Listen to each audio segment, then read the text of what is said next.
शब्द विचारी जो चले गुरुमुख होए निहाल, काम क्रोध व्यापे नहीं कबू न ग्रासे काल। गुरुमुख शब्दों का विचार कर जो आचरण करता है वह कृतार्थ हो जाता है। उसको काम क्रोध नहीं सताते, वह कभी मन कल्पनाओं के मुख में नहीं पड़ता।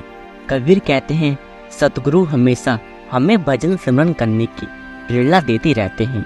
किताबों द्वारा, प्रवचन और सत्संगों द्वारा, उदाहरण और उपमाओं द्वारा हमें बार बार सावधान किया जाता है कि मन बड़ा शक्तिशाली है, जिसे अच्छाई की तरफ मोड़ना और निर्मल करने की जरूरत है। स्वामी विवेकानंद ने कहा है संसार का सबसे महान विजेता भी जब अपने मन को वश में करने की कोशिश करता है तो अपने आप को एक बच्चे की तरह असमर्थ पाता है। उसे इस मनरूपी संसार पर विजय प्राप्त करनी है जो इस संसार से बड़ा है तथा जिसे जीतना और भी मुश्किल है। संत महात्मा जानबूझकर ऐसे उदाहरण देते हैं जो हमें गफलत की नींद से जगाते हैं, हमें झटका देते हैं, हमें चौकन्ने होकर गहराई से सोच विचार करने पर मजबूर करते हैं। जब फकीर और दरवेश भी जो कुछ हद तक रूहानी तरक्की कर चुके होते हैं कमजोरियों का शिकार हो जाते हैं, तो फिर हमारी क्या बिसात है। हमने तो अभी रूहानियत की पहली सीढ़ी पर भी पाँव नहीं रखा है। रूहानी तरक्की न होने के कारण हम बहुत कमजोर हो गए हैं, क्योंकि हम भजन सिमरन द्वारा अपना बचाव नहीं कर सकते। जरा सोचो हम कितने कमजोर हैं और हमारा मन कितना खतरनाक है। एक कहावत है, गुरु केवल मार्गदर्शक ही नहीं, गुरु आग की तरह है जिसमें से हमें गुजरना है ताकि हमारे अंदर की सब अशुद्धियाँ जल जाए, खाली सोना निकल आए। रूहानी मार्ग पर चलने का मतलब है निर्मल होना, पूरी तरह पिस जाना, यानी अपने अहं को मिटाना और अपने अंदर बदलाव लाना। यह सफर कठिनाइयों से भरा है, मुश्किल है। सतगुरु का मकसद है सारी मलिनताएं दूर करके शुद्ध सोना बनाकर अपने शिष्यों को निज घर वापस ले जाना। हमें भजन सिमरन द्वारा मन को काबू करके इसे अंतर्मुख करने की जरूरत है ताकि हम सारी मलिनताओं को जलाकर मन को साफ और निर्मल कर सकें। श्री रामकृष्ण परमहंस ने कहा है, जिस तरह सरसों के दाने जब किसी फटे हुए लिफाफे में से निकलकर इधर उधर बिखर जाते हैं तब उन्हें इकट्ठा करना बहुत मुश्किल होता है, उसी तरह मनुष्य का मन जब कई दिशाओं में भागता है और कई दुनियावी बातों में उलझा रहता है तब इसे एकाग्र करके टिकाना कोई आसान काम नहीं है। हमारा मन दुनियावी पदार्थों के पीछे भागता रहता है, जिसके कारण कई दिशाओं में फैल जाता है। अपने बिखरे हुए ध्यान को इकट्ठा करने के लिए हमें 5 नाम दिए गए हैं जिनका हमें सिमरन करना है। सतगुरु कहते हैं संत मत में कोई नाकामयाब नहीं होता, फिर तो हमारी जीत पक्की है। ये हुई ना सकारात्मक सोच। सतगुरु जानते हैं कि हम कर सकते हैं, इसलिए हम कर सकते हैं। आओ हम लक्ष्य को सामने रखें और इसे हासिल करें। सफर चाहे कितना भी मुश्किल क्यों न हो, हमारी जीत जरूर होगी। इन मलिनताओं को जला डालो और शुद्ध सोने की चमक को ऊपर आने दो। अगर हम मन को साध कर इसे वश में करके सही दिशा में एकाग्र करेंगे तो हम सब कुछ हासिल कर पाएंगे।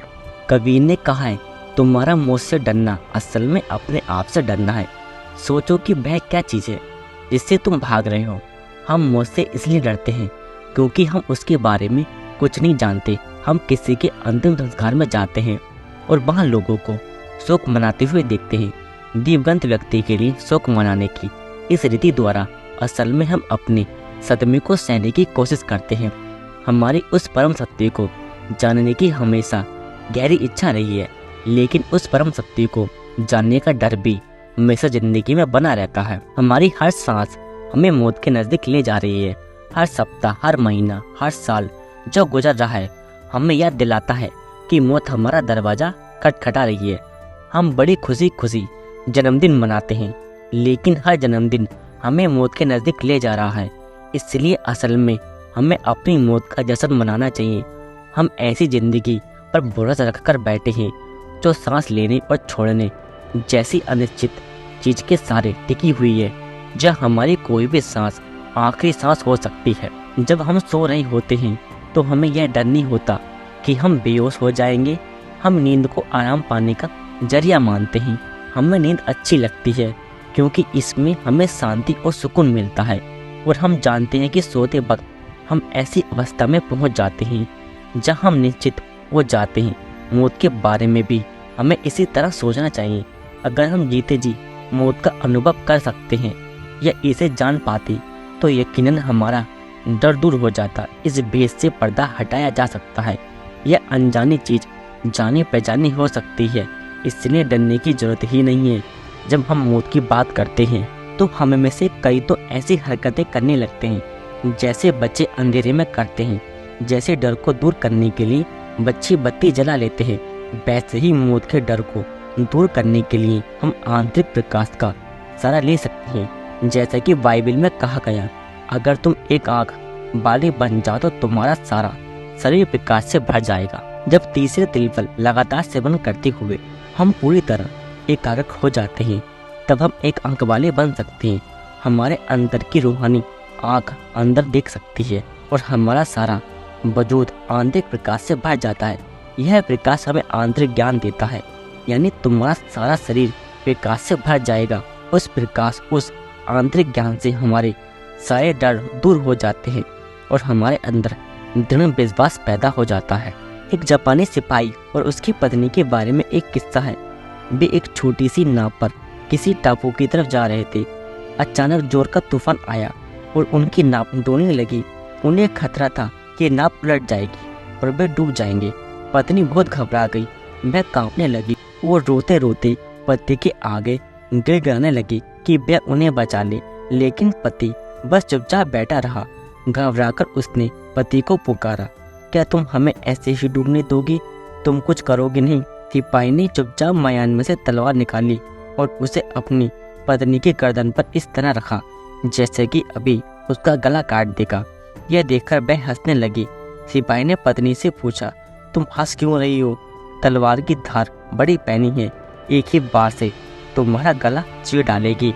इस पर पत्नी ने पूरे विश्वास से कहा, तलवार भले ही खतरनाक हो, लेकिन ये तुम्हारे हाथ में है। मेरे लिए इतना ही काफ़ी है। मुझे तुम पर पूरा भरोसा है, इसलिए मुझे कोई डर नहीं है। सिपाही ने तलवार वापस म्यान में रखते हुए कहा, यह तलवार तूफान मेरे सतगुरु के हाथों में है, इसलिए मुझे कोई डर नहीं है। उसका विश्वास नहीं डगमगाया। अगर हमें ये भरोसा हो कि सतगुरु जीते जी भी और मौत के वक्त भी हमारे साथ है, तो क्या हमें मौत से डरना चाहिए? हमें अपनी ज़िंदगी का हर दिन इस तरह जीना है जैसे हम मौत का सामना करने की तैयारी कर रहे हैं, क्योंकि मौत अटल है। लेकिन मौत हमारे लिए कोई अनजान चीज़ नहीं होनी चाहिए। अगर हमने मौत के लिए तैयारी की है तो हम कहीं भी कभी भी मौत का सामना कर सकते हैं। यह तैयारी हमारा रोज का भजन सिमरन है, जो हमारी ज़िंदगी का हिस्सा बन जाना चाहिए। भजन सिमरन के जरिए लगातार अपनी खुदी को मिटाना है। भजन सिमरन ही मरने की युक्ति सिखाने का साधन है। भजन सिमरन ही जीते जी मरना है।